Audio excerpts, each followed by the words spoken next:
Kalau tahu yang baik itu penting, kenapa kita tetap tidak melakukannya? Kita tahu harus tidur lebih cepat, tapi kita tetap begadang. Kita tahu harus olahraga, tapi tetap menunda. Kita tahu harus menghentikan kebiasaan buruk, tapi tetap diulang. Bukan tidak tahu, bukan tidak sadar, tapi tetap tidak berubah. Kenapa pengetahuan sering kalah dari kebiasaan? Masalahnya sederhana, tapi tidak mudah diterima. Otak manusia tidak dirancang untuk memilih yang terbaik.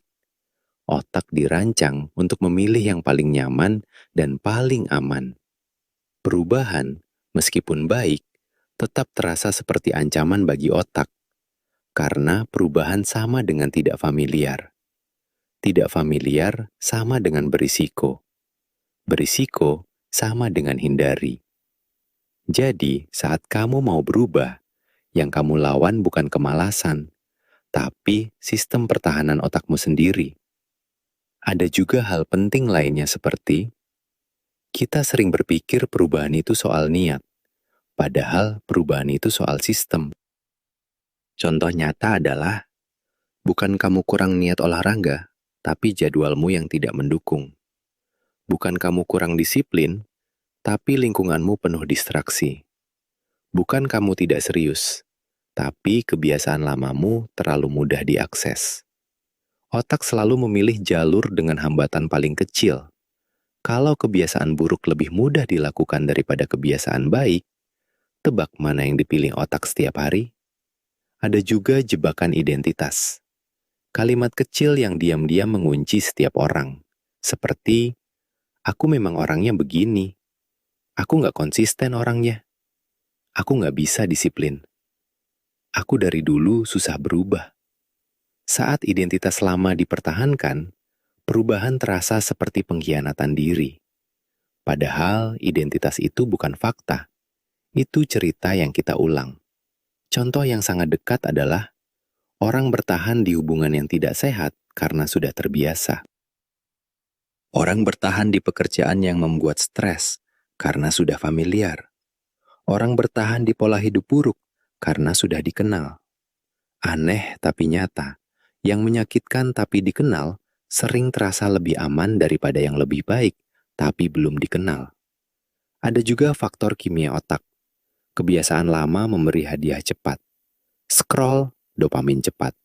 Gula, dopamin cepat. Menunda, lega cepat. Sementara itu, perubahan yang baik biasanya hadiahnya lambat. Olahraga, hasilnya lama. Belajar, hasilnya lama. Membangun kebiasaan positif, hasilnya juga nggak instan. Otak suka hadiah yang cepat. Sementara perubahan memberi hadiah yang tertunda, jelas saja pertarungannya tidak seimbang. Makanya banyak orang bukan gagal berubah, tapi menyerah terlalu cepat di fase tidak nyaman. Padahal, fase tidak nyaman bukan tanda salah arah. Itu tanda proses sedang bekerja. Sulit berubah bukan berarti kamu lemah. Itu berarti kamu manusia, dengan otak yang mencintai kebiasaan dan membenci ketidakpastian. Perubahan tidak kalah oleh niat kecil. Perubahan kalah oleh lingkungan lama yang tidak diubah. Mungkin kamu tidak perlu motivasi besar. Mungkin kamu perlu hambatan kecil di kebiasaan buruk, dan kemudahan kecil di kebiasaan baik. Karena hidup jarang berubah karena satu keputusan besar.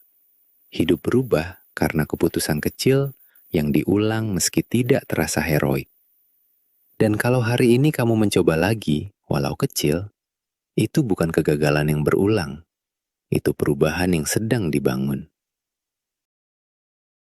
Kalau kamu suka konten fakta menarik dan psikologi manusia seperti ini, silakan like dan subscribe. Terima kasih sudah menonton.